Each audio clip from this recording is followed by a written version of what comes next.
What's up, everybody? Welcome back to Wealth Not Wait. I am your host, as always, Joseph Coizza. Now, in today's important episode, we are talking about CYA, covering your assets. Okay, now that's very important. Okay, I get it. You cover your assets, cover your ass. Okay, basically is the way it breaks down to. It's how to avoid losing money when you don't have to. Making sure you are covered, so that way when something goes wrong, because inevitably it will, you are covered. This is kind of brought by because I have, yet again, another shipping issue. You think, but we learned from failure here. So what do? I covered my ass, which brings me to my first point, having some form of insurance.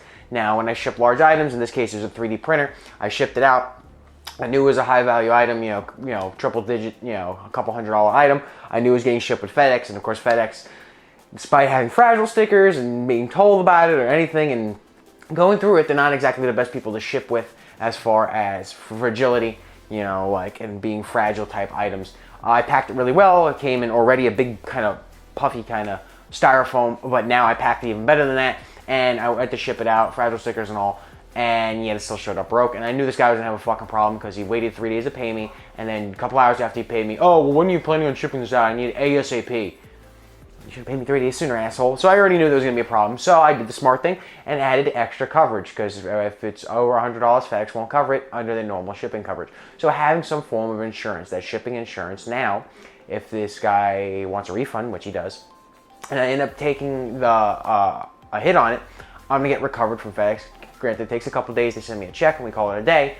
But I can get back paid now the full amount and not have to lose any money, or a very minute amount, maybe for a shipping cost. Very small amount, not nowhere near, $80+ of what it would usually be without that special insurance. So have insurance, car insurance, house insurance, renter's insurance. I'm a huge fan of insurance. Obviously, if you're not getting raked over the coals, just make sure you have good insurance to cover you. Something that says, hey, when something goes wrong, because inevitably it will, I pay a little bit, and then it avoids me having to spend a lot. Car insurance, the same thing, underinsured motorists, stuff like that, because when somebody T-bones you and they don't have any fucking insurance, you're left holding the bag. When somebody bumps into you, you're left holding the bag. Having some form of insurance, when fucking something catches fire, you're fucked. Some form of medical insurance, like pet insurance. My dog Meow needs an operation. Unfortunately, went through a health scare. Knock on wood, though, she's doing good now. But when we went through a health scare not too long ago, but now for the future reference, anything that's not a pre-existing condition is covered with like $100 deductible, $200 deductible, which isn't bad. So any now major surgery, again, knock on wood, we won't have to use hopefully ever, but if we do, now it could save up thousands of dollars, especially with pets. They're like, oh, you need something emergency done? Good, it could be anywhere from $1,000 to 10 grand. That's what we were told for a lot of stuff, until finally we found this amazing doctor, a friend of mine, really great people, but the people we were talked to beforehand, really, they want to rake you over the coals. It's that victim tax. And that also stops you from paying that victim tax. As you guys know, we hate paying victim taxes here on this channel. Okay, the second thing is doing your research. Okay, doing your research. What is the common price for this? What is the common condition for this? If you're buying something, like I buy comic books, what's the going price for this right now? Covering my ass, I'm not going to overpay for an item. Or, oh, this is actually kind of cheap. Why is this cheap? What is the going price for this? Okay, so there's a huge price discrepancy here. Either one, they're charging me more, which means I don't go to that person and purchase that for, if it's not a legitimate reason. Or two, it's significantly less. Why is it significantly less than the market price? I'm all for a good deal, but let me proceed with a little bit of caution here, And also knowing conditions, anything like that.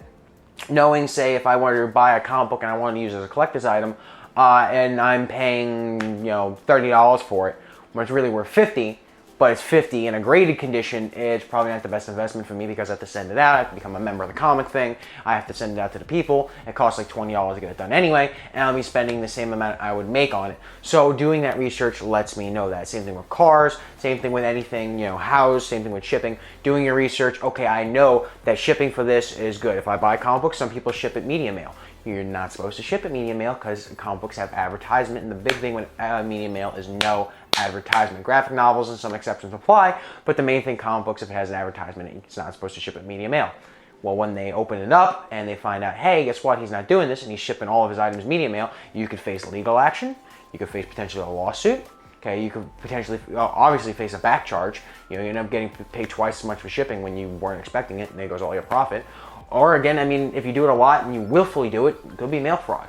I don't know what extent they may take it. I'm not a postal worker, but you could get in legal trouble for it. Knowing that and going, oh, hey, let me just pay for it this way instead. We'll pay the extra couple dollars, avoids that issue completely. So knowing that, same thing with cars, Now with my brakes, I went to go buy and set up new brakes.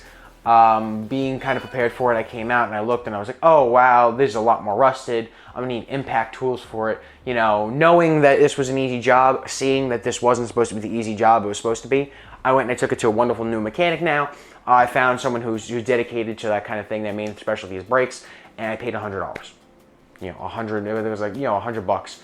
Instead of me having to get out impact tools, set everything up, and spend 2 or 3 hours doing it, it was worth the $100 to do that. So I saved myself that knowledge, and now it's done by a professional, and I have the warranty on the brakes because I did my research. I found out what I needed and which would be good for me to have, and got the insurance, and I covered my ass on that.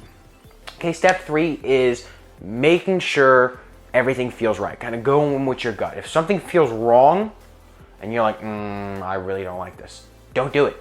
Okay, don't do it. If you're like, I kind of don't know, like if you're at work and somebody needs you to do something, and you're like, I don't know how I feel about that. Should I do it? I don't know. But if you're like, something really doesn't feel right here. If you're like, I really don't want to do this. I'm uncomfortable doing this. Don't do it.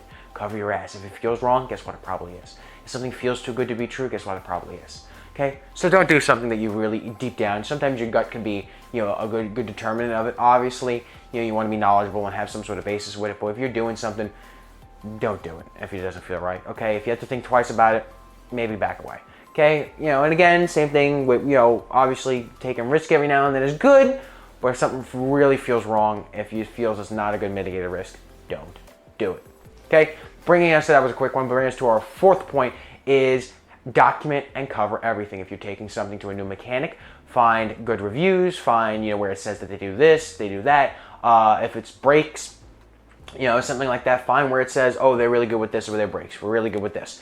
Save that. Save maybe a screenshot. Oh, I have these reviews, so I know that, these people said that they're really good with this aspect. So maybe I should talk to them about that. If when you bring it in, take pictures of your car. Because if it leaves with a giant scratch that wasn't there before, and they go, no, you brought it to us like this, and you don't have any pictures, guess what? You're kind of fucked. And then you got to prove it, you got to go through something. And it may not be worth the hassle at that point. You're just like, fuck, now I'm at the $100 to fucking fix this thing. Take pictures, have stuff, document and cover everything. If you have a conversation with someone, document it. Okay, if you call someone, document it. Okay, have everything in writing, have everything set up. I was great with this as a young kid. Anytime I did something with my friends, obviously it's a little different of a story, but I'll tell you guys a quick story. When I set up little companies back in middle school, when I originally started my video game business, originally I was supposed to have some friends with me doing this video game, and I had them sign a little contract. I wrote it up and I set it up, but the importance was that young me understood the importance of having everything in writing. If something came to fruition, let's just say we struck it big and became multimillionaires, and then they bring it out and they go, oh no, I want more of this. Well, look, obviously we're young and maybe this contract doesn't apply, or we're minors and it doesn't do this, but there's something in writing saying, with a signature saying, hey, you said this. And I'd have a little bit more say-so in something. I have a little bit more push with it. Obviously laws and whatnot apply, but I have a little bit more ground to stand on that. If you talk to somebody, if you're doing something, take pictures, record, document everything. We live in a modern age and everybody's just like, oh, everybody has their phones out, immediately something happens. Sometimes that's good. Sometimes somebody gets aggressive with you, guess what? Now you got a camera. Obviously don't want to be shoving it in the face and egging somebody on, but if I got a camera. This person now said this, I have the recording of it. They said this, and this, and then they did this. Here it is. I got security footage, I have this, I have that, I have a picture. Look, oh, I went to this building on this date and time. Oh, no, you didn't, I didn't see you there. Oh yeah, well look, I have the picture of where I signed the book that said I was there, and I took a picture of the building, and look, let's go into the details. 10 p.m. December 21st. I was supposed to be at 10 p.m. December 21st, right? Good, guess what, I was there. Any tracking numbers, anything, you send off a package, save the receipt for a little bit until it's out of the return range, and you know that the customer's happy. Oh, you never sent it out. I got the receipt right here. Look, online it says this too, I got a screenshot for you. I have the text message saying, oh, hey, thanks, your package has been delivered. What are you talking about? Now somebody has damage? Okay, good, they sent this thing saying, hey, there's a bunch of damage. I got pictures of boxes, I got pictures of receipt numbers, I got pictures of addresses, I got pictures of the damaged product. So when I submit a claim, it goes, look, everything was shipped well, here's all my packing, here I did it. You guys fucked it up. You guys dropped it on its face right where the fragile sticker is. Good, there's a giant fucking dent that wasn't there before in the box. And now, very clearly, you can see the item that was there. Look, I have the before and after. The item was there. Look at that. Right where the dent is, there's now a big fucking bend. Good. I have the insurance. Pay me, motherfuckers. That's how it is, and that's how you cover your ass on it, is documenting everything, because then nobody can really push back on it. And if they do, you have a leg to stand on.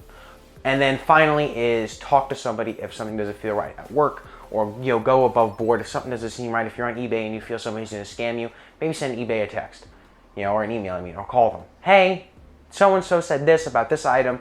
They said they want to change the address. I've never dealt with this before. How would you recommend proceeding? Oh, sometimes they're like, don't change the address, don't do that. They submitted it. They're either one out of fucking luck, or you have to return it and go through that process. You have these rights. Oh, good. And then there's a documented conversation. Now you have assurance from the company, and now they tell you, hey, here are your rights. Here's the stuff that you could do that maybe you didn't know before. Something doesn't feel right at work. I was around someone, and they were trying to get all this stuff that they were acting kind of fishy, and they were trying to get all these items and things that they usually, people like that shouldn't get. They usually getting a high value amount of funds, and I'm kind of like looking, and I'm like, this just doesn't feel right. They're on the phone, they're a little nervous. I'm asking them these typical questions that the training teaches us, and they're like, yeah. And then eventually they're like, oh, well, somebody's talking to me on the phone, and I need to call the police. I tell the leader. And the leader, unfortunately, didn't do anything about it. They're like, yeah, that's weird, and they kind of walked away. I still didn't feel happy with that response. And I didn't settle it. I had a document. I called another leader. Hey, I talked to so-and-so. Here's the situation. I broke it down. Now there's a documented response of it. Now I talked to the person. I followed my training the way they told me to do it. I talked to 2 leaders now. Even one person didn't do anything about it. The other one did. And now they have documented that I also talked to that person. So something comes back and you said, oh, why did this and this happen? Well, there's security footage showing that I did everything correctly. I followed the training, and I can explain to you the procedure and what I said. Okay, here's the witness. I was on on the radio talking to these people. Here's my coworkers who could back me up on this. I have a documented conversation. I talked to this leader, and documenting that I talked to a separate leader also at the same time. Now I have funds. Now I talked to somebody. I have a solid basis. And I talked to somebody above board, and they just said, well, you did everything you could. You're fine. That's the answer I got. Beyond that, it's not my problem anymore. I did everything I could. I talked to somebody. I did that. I followed procedure. If something happens and the person ends up getting screwed over, I'm sorry. I'll do everything I can to help them in that regard. But we're protected for it. And the final thing is, again, doing everything you can to help people, but don't put yourself in a bad position. Now, say somebody came back in and wanted to do something that we shouldn't typically do, and I can get in trouble for. I'm not going to do it. Plain and simple. I help somebody to a full extent as I can without sacrificing myself and my job or my income, or putting my ass on the line for somebody who may not be 100% honest. And if I want to, then I could call somebody who's above board. Hey, listen, you're the one who makes the final decision on this. Here's what I would like to do. I understand we don't usually do it this way. Is there a way that we could get this done and get multiple people involved, get approval, and get it done? Help somebody. I'm fully empowered to do what I need to do, but at the end of the day, I'm not going to overreach for myself for someone who potentially wants to take advantage of me. Same thing with friends. Go out. I'm a diehard, friends of family kind of person. I'm going to do everything I can for my friends, everything I can for people. But some people in the past, not the friends I hang out with currently, but other people who I don't talk to, take advantage of that. And I realized, hey, I've been putting myself in some bad positions, and they haven't been appreciative of it. Or they wouldn't do the same thing for me. Or they took advantage of the fact that I was in a bad position, even worse than that. Now I'm kind of fucked. Now I'm screwed. Now this happened. Now, oh wow, now I'm stuck holding the bag. They don't have my back. Fuck. I put myself in a bad position to help this person out, and I got fucked. Don't let people take your kindness as a weakness. Do everything you can without getting yourself fucked over. That's basically it at the end of the day. Somebody hits you, oh no, here, I'll pay you cash, this, that, I don't want to go through insurance, and you're like, but that's a lot of damage.